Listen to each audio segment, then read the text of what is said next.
Long-haired versus short-haired German Shepherd. What's the difference? There are many reasons why the German Shepherd is one of the country's most popular breeds. They're handsome, they're intelligent, and they're excellent with kids. They also come in two different coats, the celebrated short hair and the somewhat ignored long hair. Why is one coat revered and the other obscure? Number 1.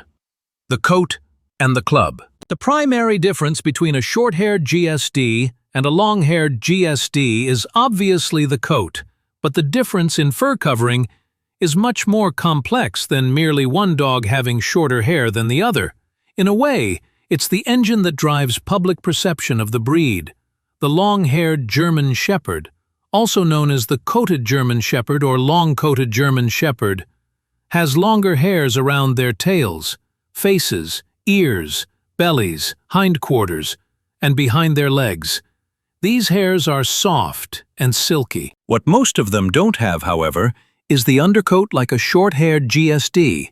This creates a bit of an interesting anomaly. Long hairs have longer hair than short hairs, but short hairs have more actual hair than long hairs. This discrepancy makes a huge world of difference, particularly in the world of competitive dog shows. Long-haired GSDs are not recognized by the American Kennel Club, AKC, because according to them, their coat is a fault and therefore does not meet the breed standard. As such, they aren't permitted to participate in dog shows. To further complicate things, there are some long-haired GSDs that do have a double coat, just like the breed standard, short-haired version. Despite this, they are also not recognized by the AKC and therefore cannot participate in dog shows. This may not seem to be a big deal at first. However, the fact that the AKC does not recognize the long-haired GSD means that they aren't bred nearly as often as their short-haired counterparts. Hence, you may be a relatively savvy dog owner and not have an awareness that the long-haired GSD exists. To make matters even weirder, the long-haired GSD is still considered a purebred GSD. In other words, this unique variant of the breed is still part of the club, although it's not allowed to participate in any of its functions. Number 2. Plush-coated German Shepherds, the in-between GSD. There is also a third type of German Shepherd that's considered to be a purebred. This particular one falls somewhere between the short-haired GSD and the long-haired GSD because its coat is too long to be considered a short hair and too long to be considered a long hair. These medium-coated GSDs are referred to as being plush-coated.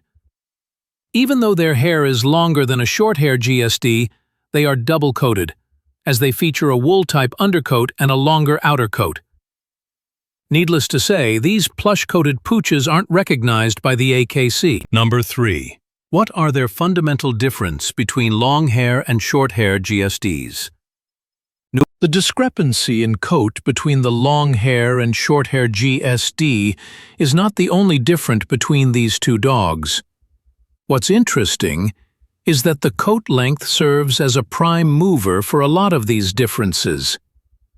For example, short-hair GSDs are much better suited for work in cold weather than their long-hair counterparts. The short hair's woolly, waterproof undercoat provides them with extra insulation, which provides them extra heat during the winter months. Long hairs, while having a longer coat overall, do not have such protection. As a result, long hairs are not bred to be worker dogs in the same vein as short hairs. When you see a GSD doing some of the noble tasks associated with the breed, such as police work, military aid, or guide and service assistance, you're going to be looking at a short hair every time. This lack of undercoat may cause you pause if you're interested in owning a long-haired GSD yet live in cold weather. While the long hair will still need their exercise and activity requirements met, their lack of hardiness in comparison to their short-haired counterparts might make meeting these requirements a little trickier. The discrepancy in the coat is thought to influence the respective dogs' personalities. Since short-haired GSDs are bred to be working dogs, they're thought to be more focused and intense on carrying out jobs. This has a tendency to make them somewhat aloof, particularly toward strangers. Long-haired GSDs, on the other hand, are thought to have a better temperament because they aren't bred to be workers. As such, they're thought by many to be more eager to please and tend to fall in line with what their owner desires much more readily. Number 4. Short hairs, long hairs, and shedding. Since there is a difference in coats between the short-hair GSD and the long-hair GSD, you may be inclined to think that there is a difference in the amount of shedding between the two. After all, the long-haired version only has one coat to worry about, whereas a short-haired counterpart has the double coat. There is indeed a difference, but it's not as big of a difference as you may think. As one may guess, the double coat on a short-haired GSD does translate to a greater amount of shedding throughout the year, particularly as the weather gets warmer and the double coat is not needed as much. In reality, owning a long-haired GSD doesn't necessarily give you a break. GSDs as a whole are heavy shedders, one of the worst shedders of any breed out there. They shed all year round, and they do have a couple of times a year where their shedding gets particularly heavy. There is a reason why the GSDs, both short hair and long hair, are shedding machines. When they were initially bred, they were done so with the intent to be working dogs used for herding sheep or farming. Because this work was needed all year round, they needed to be well suited to handle different weather conditions. The shedding allows the GSDs to keep their coats functioning at its optimum level.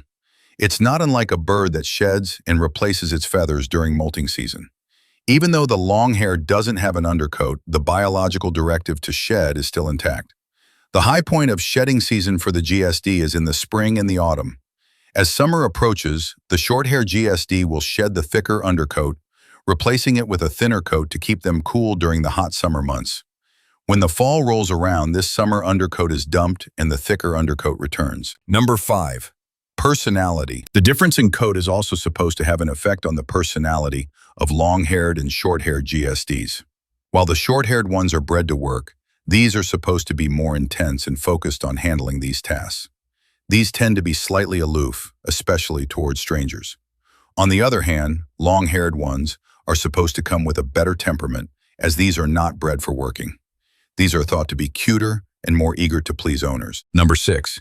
It's still a German Shepherd. Even though there are distinctive differences between the long-hair GSD and the short-hair GSD, they are still the same breed. What this means is, they share a lot of the same traits that makes welcoming a GSD into your home such a worthwhile endeavor. In other words, most of their differences are skin deep. Regardless of what the length of hair you get, you'll find your GSD to be a highly intelligent, loyal dog that will stop at nothing to protect the family he loves. You'll also find him to be an energetic, athletic dog that thrives on various types of activity.